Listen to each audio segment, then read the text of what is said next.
Confidence is a skill that you've got to work on daily. Hey, welcome to another Realtor Conversation. I am Tony Jalen, joined by the wonderful, the incredible Danielle Jalen. Hi, Danielle. Morning. Good morning. Yeah. We're going to be talking today on in continuation about, this is the confidence um, check. This is the confidence rebuild. This is the confidence relaunch series that we've been talking about. And this week we're going to talk about what are some of the reasons why we actually lose the confidence. Because there are many triggers that we picked up over the years, and what we need to remember in today's discussion is that some of these things actually might cause for you to lose confidence completely, while others don't bother you at all. So, for example, it could be like that critical moment or that critical comment that totally destroys or wrecks your day. In some cases, these triggers can be the reason for you to go ahead and quit doing whatever you're doing entirely. And in other people, a critical comment could actually roll off their back like water goes off a duck's back. Neither reaction is wrong, it's just how we're wired. So today, we're going to share a list that includes confidence blasting triggers. However, they may not necessarily be your triggers. But in any case, you need to really actually start paying attention to these because these things can bring you down. They can also bring the people that you're coaching, that you're leading, you're managing, and relationships, and whatnot, bring them down as well. So grab your pen and paper, and we're going to go ahead and talk about confidence blasting triggers. All right. The first one is the authority figure. I don't know about you, but I've had situations in my life, whether it be a parent, a teacher, or someone else in authority, um, sort of put up like a little to build my confidence. And it took some serious work to remove it. My one that I can remember, I don't know if you can remember this, Neil, that one teacher that just completely probably not because all the teachers loved you, but that completely just made an impact. And it wasn't a positive impact, even though I don't think this is what they were intent. And it was my third grade teacher with this art project. And when you got completed with the art project, you would then display it in the hallways for parent teachers conferences. And sometimes the old phrase I lived by and still do today, go big or go home. So I made this art project out of this wallpaper. It was this guy, probably like 3 feet tall, maybe 4 feet tall, big 10-gallon hat, cowboy. It was loud, it was fun, and I was so proud of it. And when she saw it, she's like, Tony, we're not hanging that up on the wall. I'm like, what? Yeah, we're not hanging up on that. That is just too ridiculous. You're gonna have to redo your art project. I'm like, but I put so much time into the art project. Can you imagine the impact that it had on my confidence as a third grader, Danielle? Yeah. Yeah. And so, if you can imagine, I've learned later in life not to be a victim of my circumstances, be a victor. But I had always thought I sucked at art. I really did. I really did. And it was interesting, fast forward to my eighth grade year. There's a teacher, if you guys are watching, if you're from the Grafton area, a teacher by the name of Mr. Schumacher. He was the art teacher. And again, it was a mandatory class. I wasn't excited about taking the class. And I took his art. And I landed moving from Grafton in my ninth grade year, graduated from a completely different school, about an hour or so away. And I remember getting this card in the mail,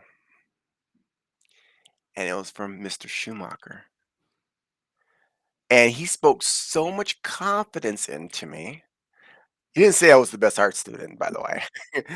What he did say, he spoke into who I was and the impact that I made on others around me and to keep on, being me. And he goes, that's the most beautiful piece of art that you'll ever go ahead and share and create.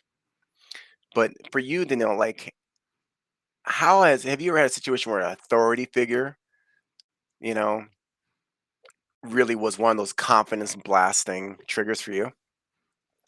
No, I've been sitting here trying to think of something, and I really don't feel that there was ever a point in my life that a parent or authority figure um, did that to me. I guess I just always was very detailed and perfectionist, and just did my best at everything. Well, so the point is, like I said earlier, like these confidence blasting situations may not affect all of you guys. It may not affect you at all. Like for you, Danielle, you wouldn't probably, you may not ever have your confidence blasted or triggered by an authority figure. The other one that can be a confidence blasting trigger is the caregiver, the absent caregiver. The truth is not every authority figure is harsh or critical, right? This is why we're going to call the next set of figures the caregivers, and this is going to be the absent ones. Um, these are the people who mean well, but either through being absent in your life or always preoccupied, actually left you with the feeling of not worthy enough, right? That you're not good enough to be worthy of attention. This is also where you might end up being apologetic all the time.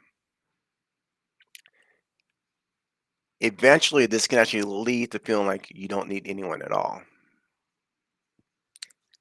What's been your experience with this, Danielle, the caregiver, the absent? I guess as far as that, I mean, it can be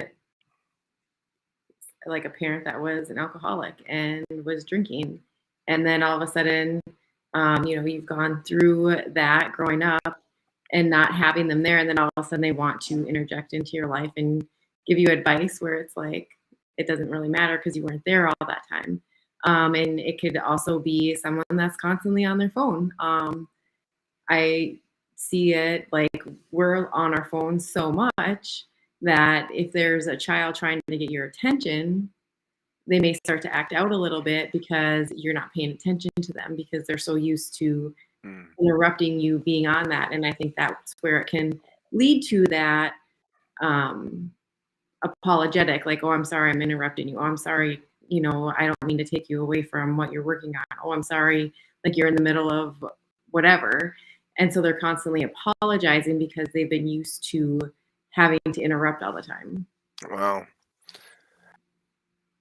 I mean, that seems so simple, but yet it can be so true, especially as the kids are young. Like, we maybe get mad at kids at times for them constantly being on their cell phones. The question is, are we on our cell phones? And that could be considered an absent caregiver.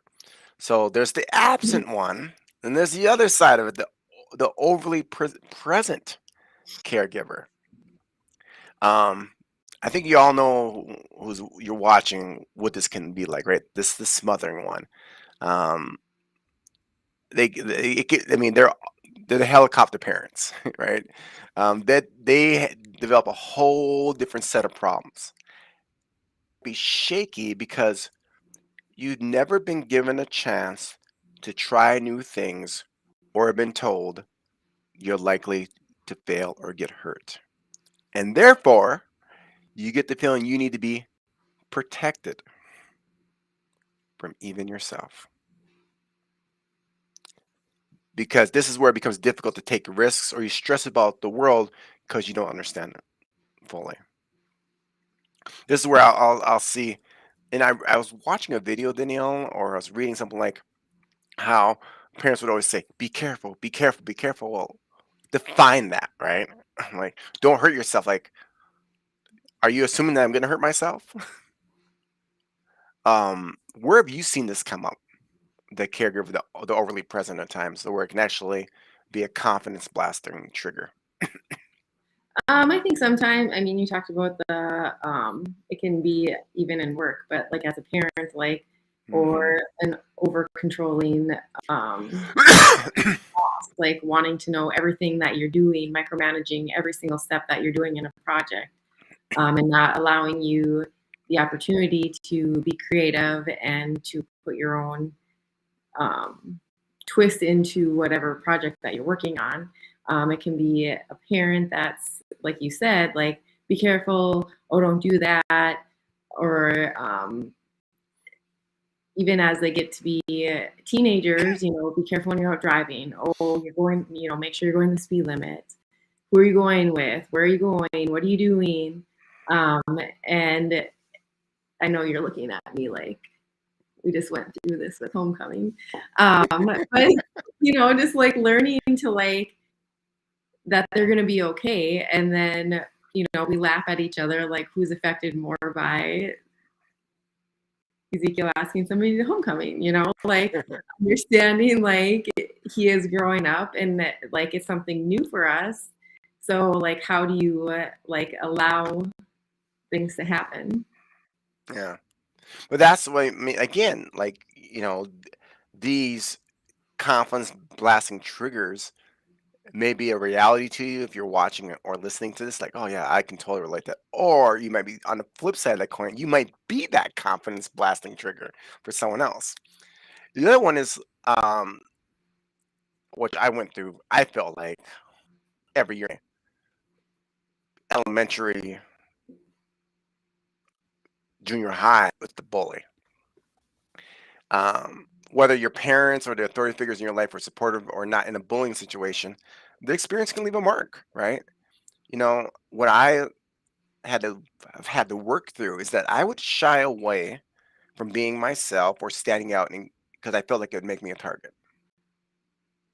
And what I eventually did, actually, I shied away from social situations because I wasn't confident how to handle myself should someone bully me again. Um, where else can this show up? Like having knowing that that bully trigger is out there. Well, I think even in situations as an adult, when you're working towards um, different goals, I think that this can even come up with somebody that's insecure with themselves and not wanting to necessarily see you be successful because they don't know themselves how to be successful in that situation. So I think even as an adult, we still deal with the bullies. I think Hmm. on the internet there are trolls, like people trolling you, constantly trying to like make you not feel like you're worthy of the success that you're having, or making you start to question like what are you doing, what makes you think that you're able to do that. So I think it's just, I think with the times changing, yeah, it might have been something that we experienced mostly in school, but now that we have the internet and social media, I think it's a whole new level of what that looks like. You mean not everyone on social media is going to be encouraging, uplifting, and celebrating your success? Unfortunately, Tony, they're not. No, I call that internet courage, right? You can hide behind the screen. It's sort of like when someone flips you off on the road. They're in their car, they're safe. They do it while they're, passing you, not behind you, and they don't think you're gonna follow them for like 7 miles. That's never happened to me. I've never done that. But yeah, even in the world where you're supported, you might find confidence in your own abilities be eroded as if you're unable to solve the problem for yourself. The other one, and these are things to be aware of too, like if you're a leader, if you're leading someone and you seeing that their confidence is going to the wayside or their trigger, it could be for one of these reasons. And another reason could be for academic issues. When you struggle in school as a child, it's not uncommon to lack confidence in anything regarding intellect as an adult. And this is really difficult if the problems are go undiagnosed or you don't have any reliable support in finding like ways to work with the issues you find. Another one is your belief system. Sometimes something as simple as your religion or another belief system can actually set up confidence to fail. So, what would be an example of that, Danielle, in terms of like belief systems? Well, I think just, what you stand your values on, and if somebody doesn't share that same necessarily value system that you do, they can sometimes resort back to that bully situation where they make you start to question, like, why are you believing that way? Like, I think this happens a lot with the elections coming up. Like, we hear all this stuff, all the political ads, like, nonstop. Like, if you're on social media, they're constantly in your feed, making you question what your belief system is and trying to get you to doubt what you've always maybe believed and stood yourself on. Yeah, it's where now like about what I'm believing is good enough or not, you know? And I think too, you're right. Like we can have a lot of, and we'll talk about that actually, ironically, a little bit later in this conversation about the world. Um, our belief system determines a lot in terms of our actions and how we show up. I was talking to my daughter last night. I was like, I'm really proud of my kids, how they have strong values. Like, they're not going to bend on things. Like, people will sometimes laugh at our son how he says no to things, or my daughter will get slack because she actually speaks up on something that doesn't feel right. Um, your values determine your decisions, and your belief system has a big impact on it. Another thing that can actually be a confidence blaster is trauma, right?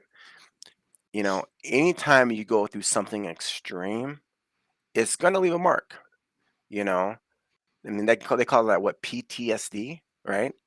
And it can actually leave your confidence in tatters through no fault of your own. I think in regards to this, the critical thing to remember here is that this kind of like causation, it takes time to work through, right? Um, some create triggers particular to an event like lack of confidence to drive after a bad car accident. Actually, I was thinking about that. When I was 19 years old, I got into a really bad car accident, and I didn't drive for close to like 8 months because you look at that car and you would think there was no way anyone survived that crash, and all I came out with was some like cracked ribs or something like that. So the point of bringing this one up here is to recognize that the effects can be widespread, and they can actually affect confidence in everything from not trusting your own like defense system to keeping you safe or feeling like your judgment can't be trusted because you put yourself in a dangerous situation, whether that's true or not. I think anyone who's watched this has gone through some type of trauma, and if you compare it to others, you may think, "Oh, it's not as big as I thought," but we have those triggers right there, like, "Oh, wait a second," you know. Um, and you touched on this, Danielle, the world. Let's talk about the world can be a confidence blasting trigger. Share us with more of your insights in regards to that. Well, I guess I just was referring to the things that are going on, like, especially now, because there's so much politically driven and what you all see.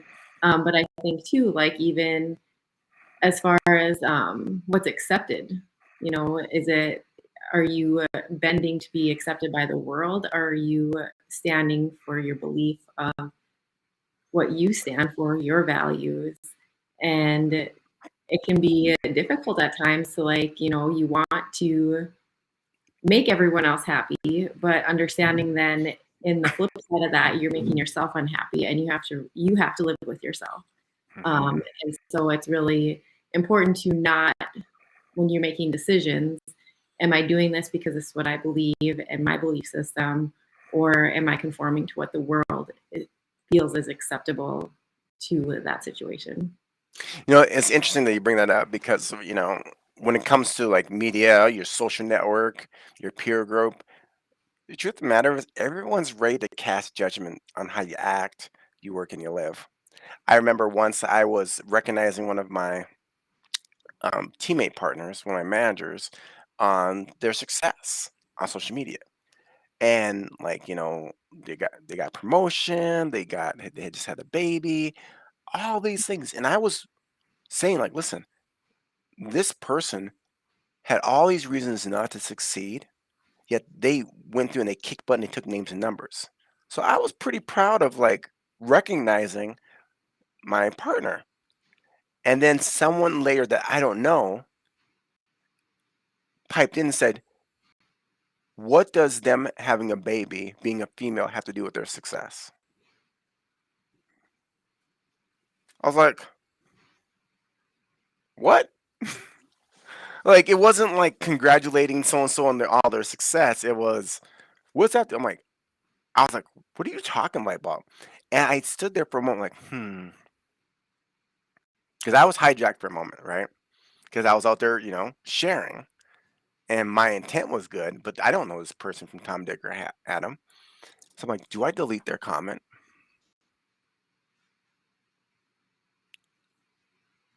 You know, and I didn't. I left it on there.